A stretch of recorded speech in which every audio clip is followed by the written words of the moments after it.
Good morning students. आज हम हरियाणवी कविता की विशेषताएं और उसकी प्रवृत्तियों पर चर्चा करेंगे। जैसा कि आपको मालूम है, हरियाणवी कविता भी अपना एक महत्व रखती है।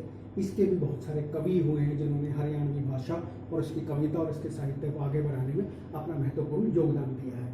यदि मैं बात करूं तो हरियाणवी साहित्य का इतिहास लिखा गया है श्री रघुवीर सिंह मथाना जी के द्वारा।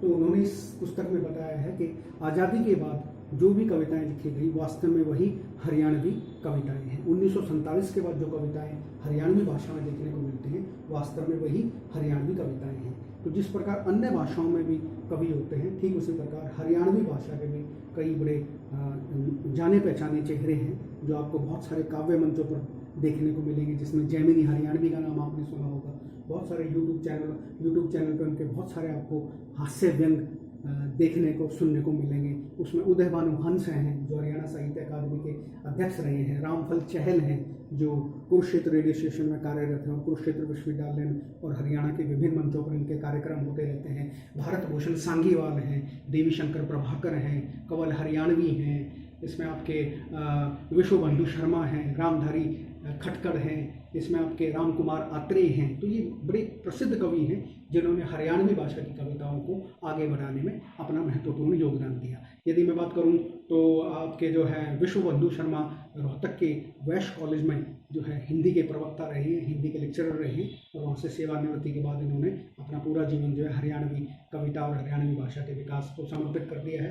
रामधारी खटकड़ जो है जींद जिले के रहने वाले हैं, खटकड़ वहाँ एक गाँव है, वहाँ से ये आते हैं और मैं इनसे पढ़ा भी हूँ और बहुत अच्छी कविताएं लिखते हैं। भारत भूषण सांगीवाल का नाम भी बड़ा प्रसिद्ध है। रामफल चहल तो बहुत ही अच्छी उम्दा हरियाणवी जो है एक प्रकार के हास्य व्यंग लिखते हैं। बहुत बार इनके कार्यक्रम देखने का मौका मिला है। तो इस प्रकार से इन कवियों ने जो है हरियाणवी कविताओं को आगे बढ़ाने में अपना महत्वपूर्ण योगदान दिया। तो यदि मैं हरियाणवी कविताओं के विकास की बात करता हूँ, उनकी प्रवृत्तियों की बात करता हूँ, उनकी विशेषताओं की बात करता हूँ, तो जैसे अन्य कविताओं में आपको विशेषताएं देखने को मिलेंगी, ठीक उसी प्रकार हरियाणवी कविताओं की विशेषताएं भी आपको देखने को मिलेंगी। यदि मैं पहली विशेषता की बात करता हूँ तो हरियाणा के कवियों ने हरियाणवी कविताओं में सबसे पहले हरियाणा का गुणगान किया है। जैसा कि आपको मालूम है कि हरियाणा वीरों की धरती है। आज भी भारतीय सेना में जो है हर तीसरा चौथा सिपाही हरियाणा से ही भर्ती होता है।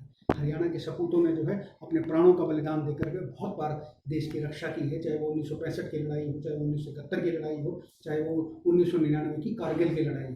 हमारे भारतीय सेना में जो है बहुत सारे हरियाणवी सिपाहियों ने अपना योगदान देकर के माँ भारती की सेवा की है। तो हरियाणा के कवियों ने जो है हरियाणा की धरती का गुणगान किया है। यदि मैं बात करूँ तो उसमें जो है देवी शंकर प्रभाकर जी ने हरियाणा की माटी का गुणगान करते हुए लिखा है कि हरियाणा की पावन धरती तेरा वंदन तेरी माटी पर शीश चढ़ाकर हम करते हैं तेरा अभिनंदन। तो इस प्रकार से जो है कविताएं लिख करके हरियाणा की धरती का गुणगान किया है, यहाँ के वीरों का यशोगान किया है। यदि मैं हरियाणवी कविताओं की दूसरी विशेषता की बात करता हूँ तो इसमें जो है दूसरी विशेषता है सामाजिक सरोकार। तो हरियाणवी कवियों ने भी जो है सामाजिक मुद्दों को उठा करके, सामाजिक सरोकारों को उठा करके जन जन को प्रेरित करने का कार्य किया है। इन सामाजिक मुद्दों में कहीं दहेज प्रथा की समस्या है, कहीं बेरोजगारी की समस्या है, कहीं भ्रष्टाचार की समस्या है, कहीं पारिवारिक कलहों का वर्णन है, कहीं पारिवारिक एकता के बारे में लोगों को प्रेरित किया गया। तो इस प्रकार से जो है सामाजिक मुद्दों में जो भी समाज से संबंधित लोगों से जुड़े हुए मुद्दे होते हैं हरियाणवी कविता में आपको देखने को मिलेंगे। एक जगह जो है भारत भूषण सांगीवाल जी ने लिखा है कि जिस घर में एक का नहीं रोज रहे तकरार, नहीं कदे भी हो सके उस घर का बेड़ा पार। अर्थात जिन घरों में हर रोज टकराव होता है, कहा सुनी होती है, ऐसे घरों में एकता का अभाव होता है और ऐसे घरों का जो है कभी भी भला नहीं हो सकता। यदि मैं हरियाणवी कविताओं की तीसरी विशेषता की बात करता हूँ तो वह है ईश्वर वंदना। इन कवियों ने हरियाणवी कवियों ने जो है अपनी कविताओं में ईश्वर की वंदना भी की है। उसमें शिव जी की वंदना की है, गणेश जी की वंदना की है, महात्मा बुद्ध की वंदना की है, देवी की वंदना की है, हनुमान जी की वंदना की है और श्री कृष्ण की वंदना की है। श्री कृष्ण सुदामा के प्रेम को इन कविताओं के अंदर आदर भाव के साथ दिखाया गया है। तो इस प्रकार से ईश्वर वंदना करके जो है इन कवियों ने अपनी कविताओं में जो है ईश्वर के प्रति अपनी आस्था व्यक्त की है। इसमें जगदीश चंद्र वत्स की एक कविता है, उसमें उन्होंने लिखा है कि दुर्योधन की मेवा त्यागी साग विदुर घर खा लिया दुखिया निर्धन विप्र सुदामा झट छाती के ला लिया। तो इस प्रकार से इन्होंने जो है ईश्वर की वंदना करके अपने मनोभाव प्रकट किए हैं। ईश्वर की वंदना करना भी इन कवियों की कविताओं की एक मुख्य विशेषता है। यदि मैं चौथी विशेषता की बात करूं तो इन कवियों ने जो है राष्ट्रीय एकता की भावना को बढ़ाने में, राष्ट्रीय एकता की भावना का प्रचार प्रसार करने में अपना महत्वपूर्ण योगदान दिया है। हरियाणवी कवियों का भी मानना है यदि राष्ट्र को एक सूत्र में पिरो करके रखना है, एक माला में पिरो करके रखना है, तो हम सबको मिल करके रहना होगा। जब तक हम मिल करके रहेंगे तब तक हमारा कोई भी कुछ नहीं बिगाड़ सकता। यदि हम राष्ट्रीय एकता के महत्व को नहीं समझेंगे तो दूसरे लोग हमारा फायदा उठाएंगे, हमारा अपमान करेंगे, हमारे को दोबारा से गुलामी की जंजीरों में जकड़ लेंगे। तो इन कवियों ने जो है अपनी कविताओं के माध्यम से राष्ट्रीय जन जागरण अभियान भी चलाया है, लोगों को प्रेरित करने का कार्य भी किया है। यदि मैं अगली विशेषता की बात करता हूं तो हरियाणवी कवियों ने भी जो है सर्वहारा वर्ग के प्रति सहानुभूति प्रकट की है। जैसे हिंदी में आपने प्रगतिवाद सुना था, तो जैसे प्रगतिवादी विचारधारा थी, आपने निराला जी की कविता सुनी होगी, भिक्षुक कविता,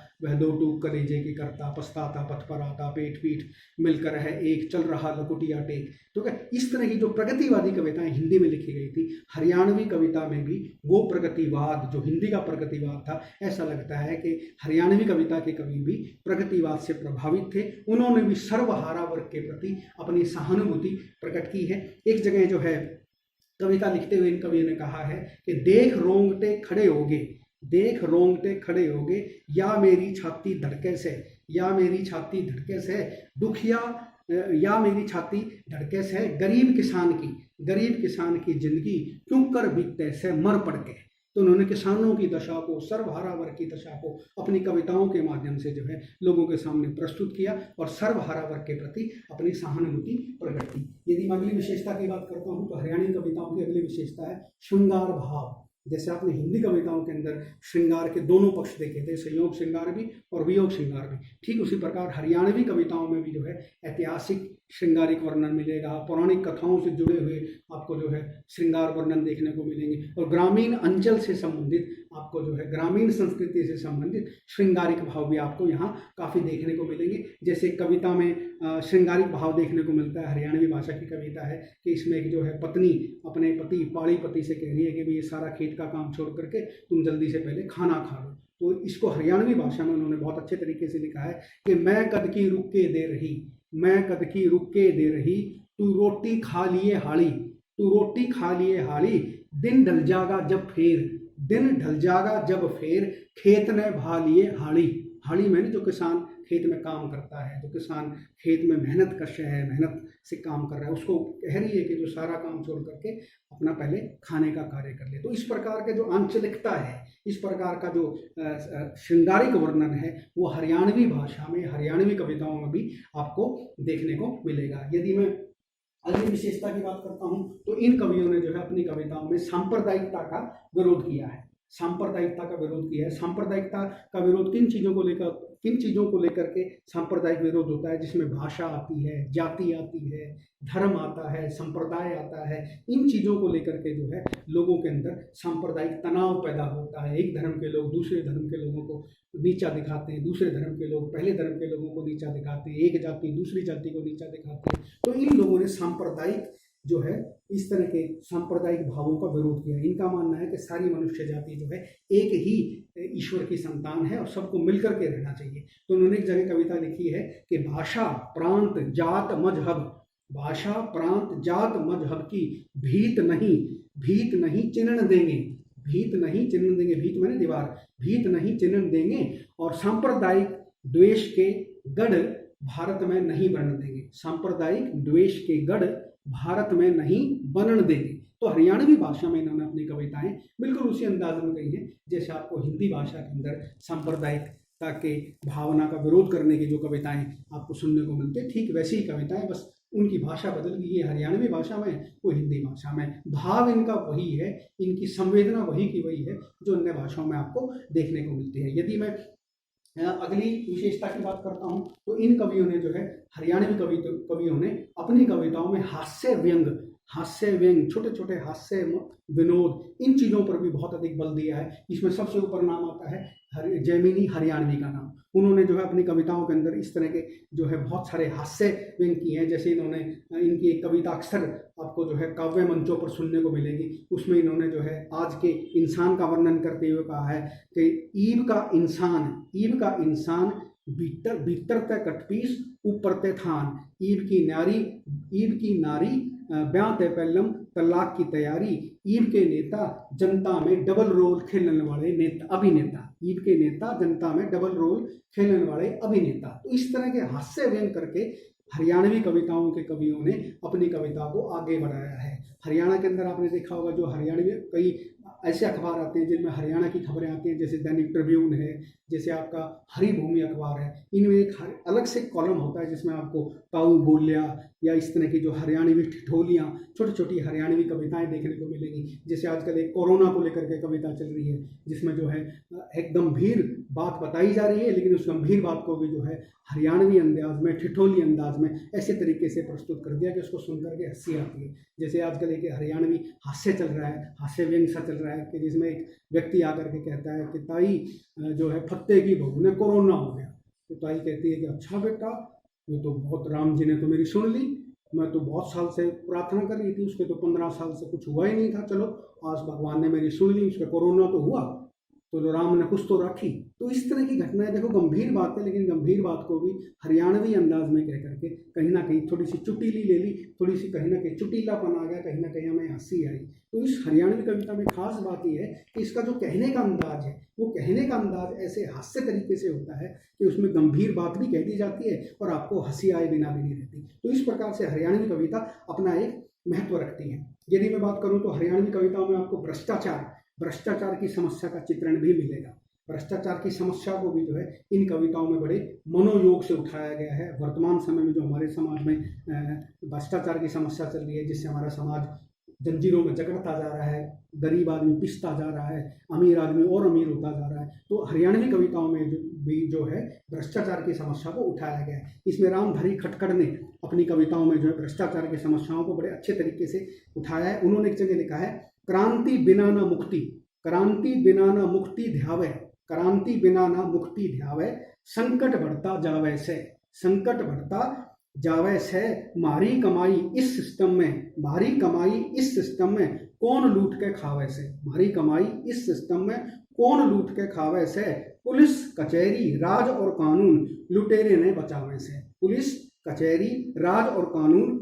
ने बचावे से, ईब समझ में आवे से। इस तरह की उन्होंने कविताएं कह करके, हरियाणवी भाषा में कविताएं कह के भ्रष्टाचार का भरपूर विरोध किया है। इन्होंने अपनी कविताओं में जो है जन जन में जो है जागृति लाने का प्रयास किया है और लोगों को ये बताने का प्रयास किया है कि हमें भ्रष्टाचार को जड़ से उखाड़ के फेंक देना चाहिए। और दूसरी बात, इन कविताओं के अंदर, हरियाणवी कविताओं में आपको पता है रहस्यवाद भी देखने को मिलेगा। ठीक वैसा ही रहस्यवाद जैसे हिंदी कवियों में आपको कबीर में रहस्यवाद देखने को मिलता है कि जल में कुंभ है, कुंभ में जल है, बाहर भीतर फानी, फूटा कुंभ जल ही समाना, यह तथ कथो ज्ञानी। ठीक इसी प्रकार का रहस्यवाद आपको हरियाणवी कविताओं में भी देखने को मिलेगा। आपने पंडित लक्ष्मीचंद जी का नाम सुना होगा, उनकी कविताओं में, उनके साहित्य में आपको जो है रहस्यवाद के अनूठे उदाहरण मिलेंगे।